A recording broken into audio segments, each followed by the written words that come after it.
Welcome to Crypto Quandary, home of blockchain and cryptocurrency news and updates. If you like today's episode, hit the tip button and subscribe for more. Welcome back to part 2. So, our sponsor today was, for both of these videos, was thecleanestRoomNewJersey.com.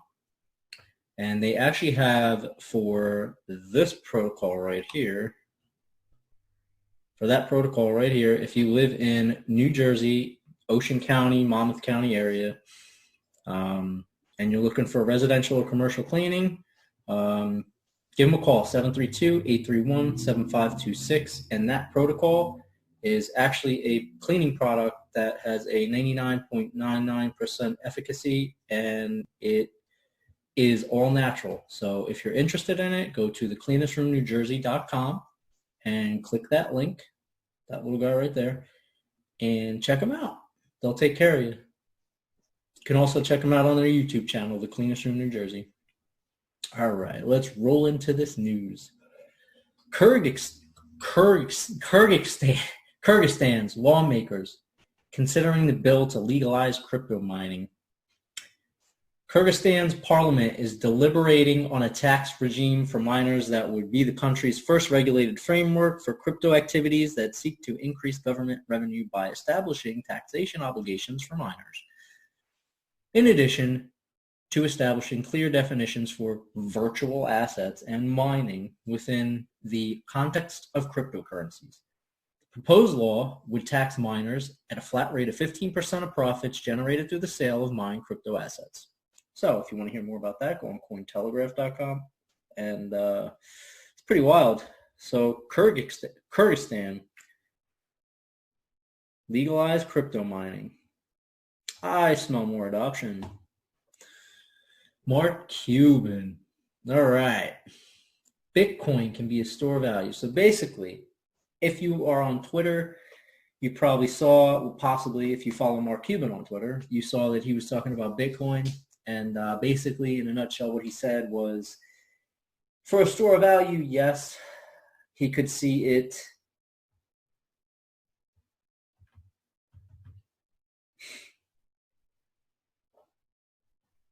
He could see it going to a store of value, but not being used for transactions. And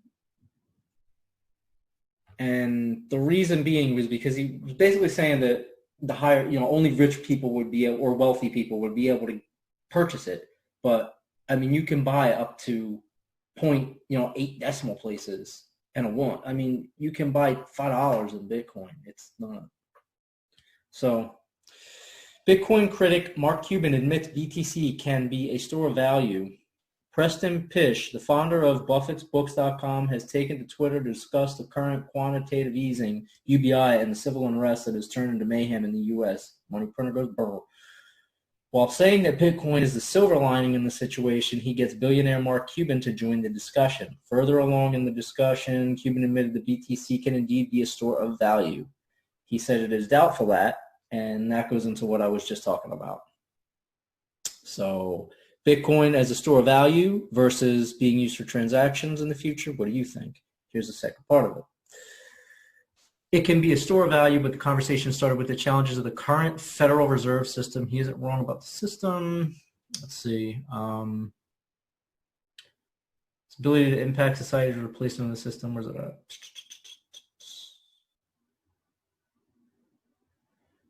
But he is wrong about the fungibility. Yes, here it is. The fungibility of Bitcoin and its ability to impact society as a replacement for the current system.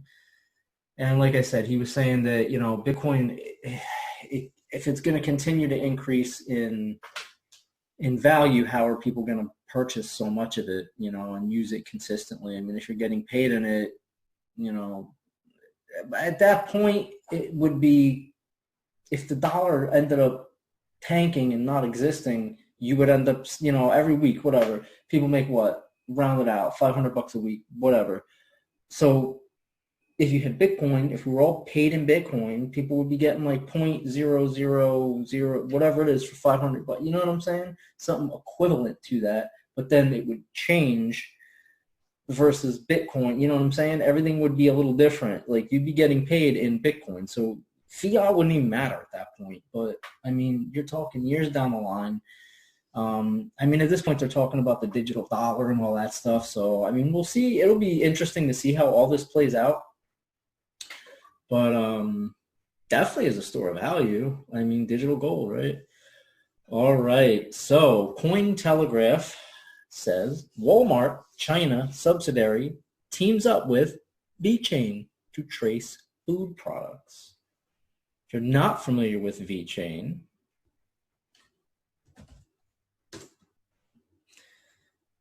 check it out.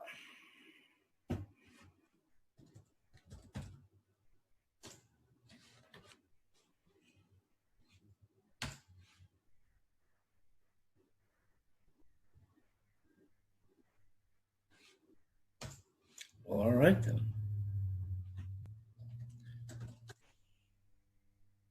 Here it is. So VeChain right now is 0.006 of a penny. Market cap is currently $370,561,376 US dollars, or 38,492 Bitcoin. The 24-hour volume was 190,018,292 USD, or 19,738 BTC. Total supply is 86,712,634,466, and the circulating supply is just about 55.5 billion. So if you want to check that out, it's ranked number 30 on CoinMarketCap. If you want to check it out, go head over to CoinMarketCap, type in that little search bar, VET. So VeChain has partnered with Walmart to increase transparency for the food partners. Sam's Club, a China-based subsidiary of Walmart, has partnered with blockchain-based supply chain management platform VET to trace food products sold by the shopping chain. PricewaterhouseCoopers, PwC, will assist in the Sam's Club blockchain traceability platform project, which is intended to both ensure food safety and afford greater transparency to consumers in China. Since mid-2019, PwC China and Walmart China have been developing a traceability platform on the VeChain blockchain called the Walmart China Blockchain Traceability Platform. So as we can see, we've all heard about this in the past and talked about it to where how blockchain can be used in daily things, in different, warehouse types and such things like that. So it's actually really interesting and exciting to see it come to fruition a little bit here. Sam's Club is a membership-only high-end shopping chain. So it's like Costco. If you're not familiar with Sam's Club, sure, most everybody is, but it's like Costco or BJ's. You buy everything in bulk. Chain is expected to launch a further 15 to 20 new outlets before the end of so they're looking to grow. Sam's Club will utilize a modified version of VeChain's toolchain platform alongside software sensors, hardware sensors, and the Internet of Things technology to automatically upload data across the company's supply chain onto the blockchain. Customers will be able to access the detailed info on the origin of products in store by scanning QR codes printed on the packaging of Sam's Club goods. VeChain doubles down on food traceability. VeChain noted that Sam's Club has recently increased its range of premium foods, including imported seafood, meat, wine, and dry goods.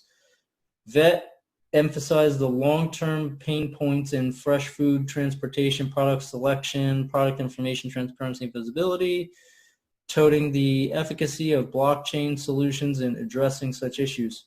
In 2019 November, VeChain unveiled FoodGates, a blockchain-based tracking system designed for the food and beverage industry. The firm highlighted that the DLT traceability platforms for food and other commodities stood to benefit from China's increasingly pro-blockchain stance. So basically, you will be able to see where everything is coming from. All these, it's interesting seeing food places, and I have a feeling in the future we're going to see clothing stores, clothing corporations get in the blockchain space as well, which would make sense that you could make, upwards of 125,000 per year right off the bat, just being, a coder. But it's something you have to be passionate about. You can't just, go into it and say, oh, I want to learn this and I'm just going to do it for the money. You got to be passionate about it because it is extensive. It is extensive. There is a lot to it.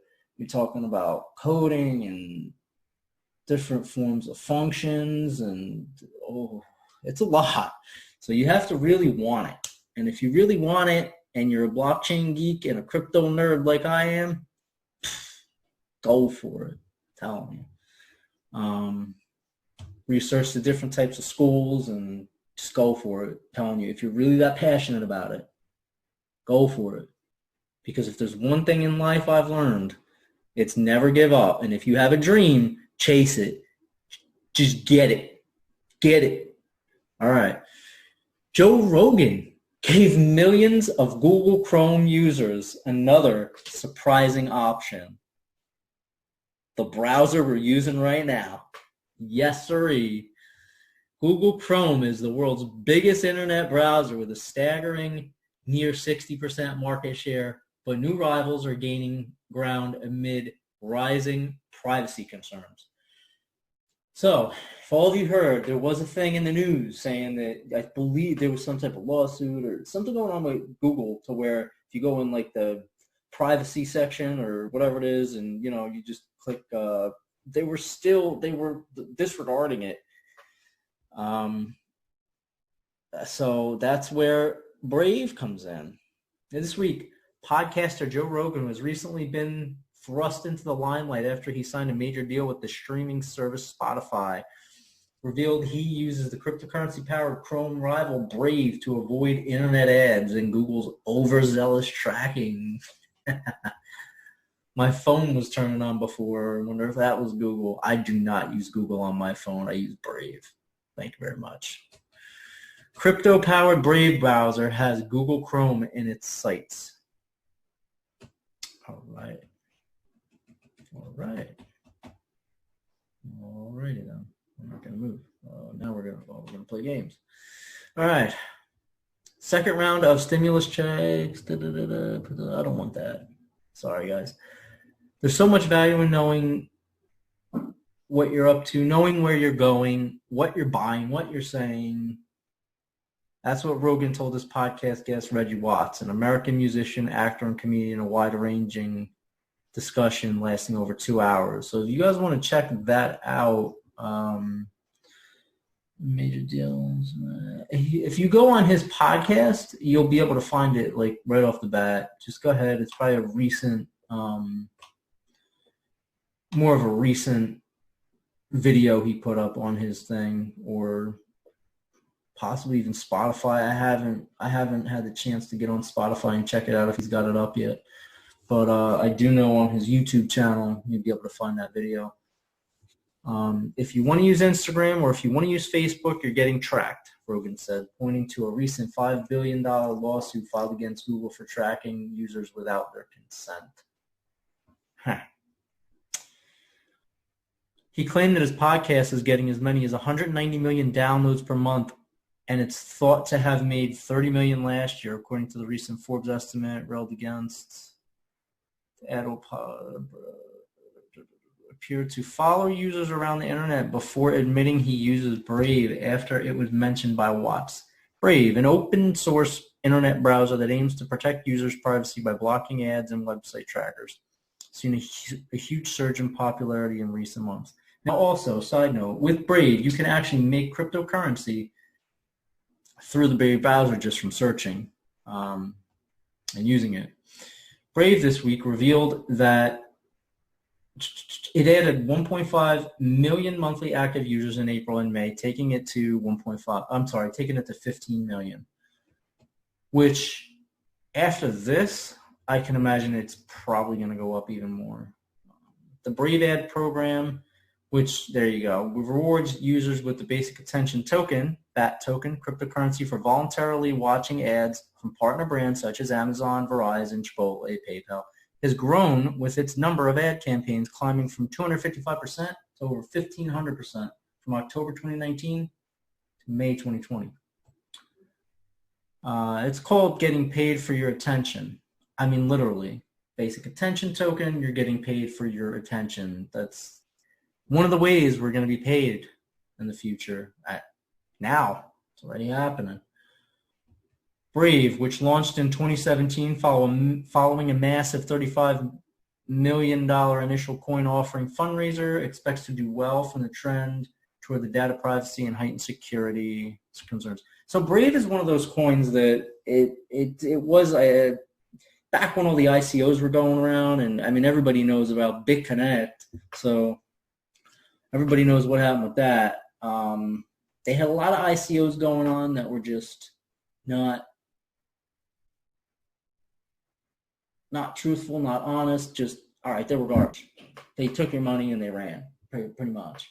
But then you had the ones like Brave who, they were there, they did their thing, and don't quote me, I don't remember if it was an actual ICO or what, but it's been so long ago.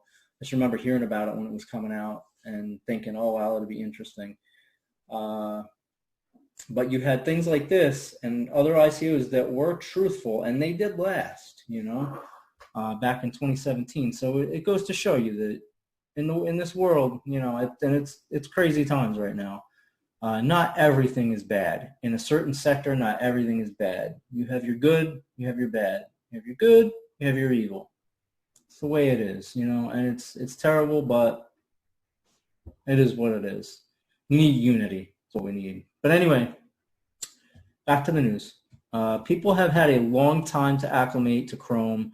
Users don't like a lot of things about it. Brave's chief executive and former head of Mozilla, Brandon Each, said previously, "I'm going to do everything I can to protect myself," saying he's going as far as possible without being paranoid. The future is distributed, and an apparent nod to the king of Web3 decentralization that some think has been made possible by Bitcoin's blockchain technology. Ironically, Rogan's podcast, The Joe Rogan Experience, is entirely funded by the ads both on YouTube and as a downloadable podcast. All right.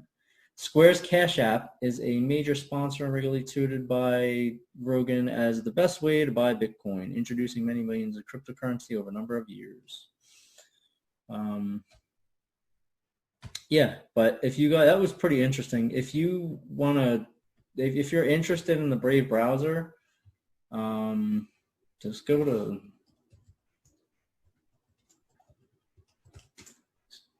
gotta bear with me here. It is brave.com. So if you're interested in the Brave browser, go head over to brave.com. If you're on Twitter, a lot of people have referral links, stuff like that. If you're curious, you want my referral link, I'll give it to you. Just post in the comments. Just say drop the link. I'll drop the link. But what we at here? There's one more here, I believe.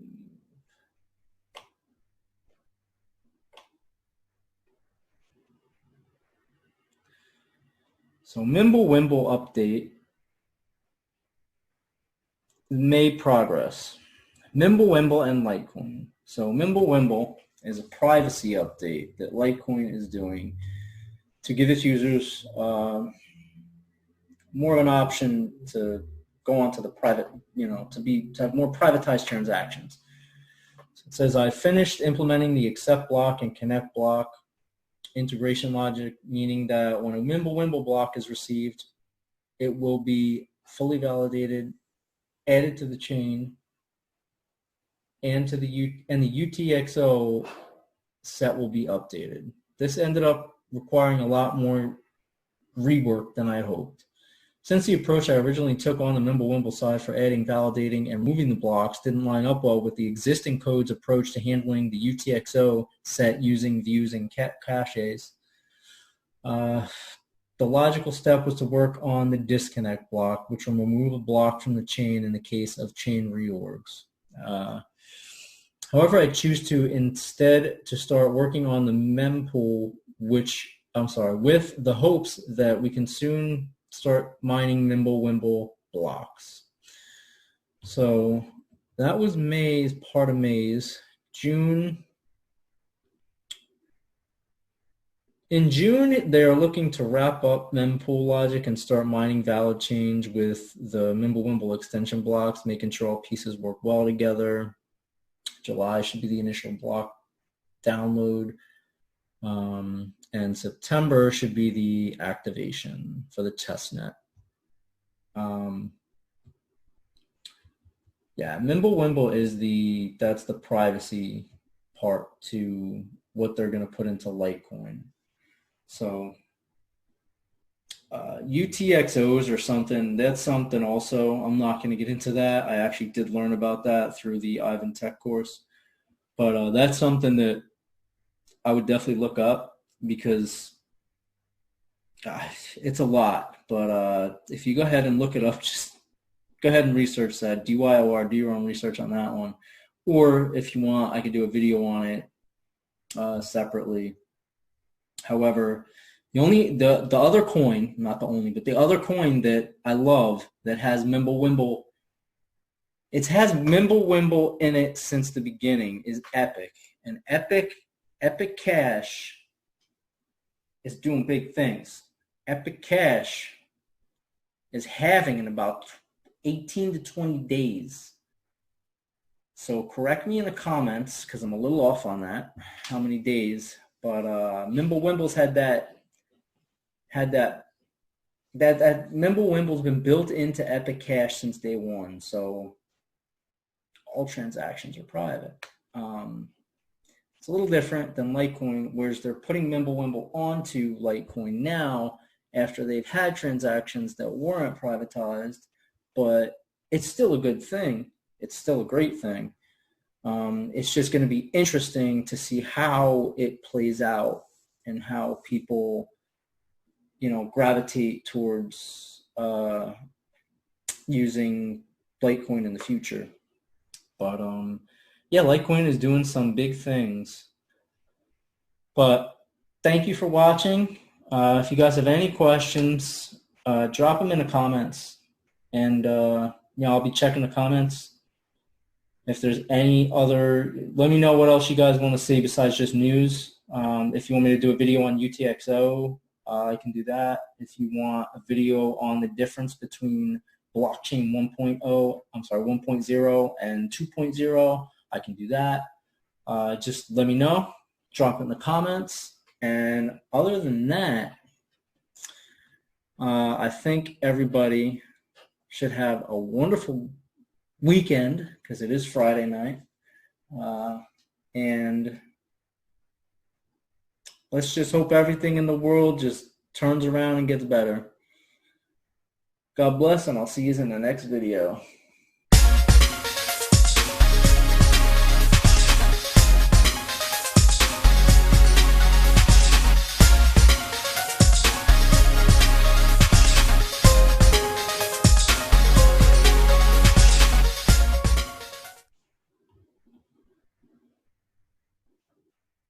Today on Amazon.com, because grasping Bitcoin has never been easier.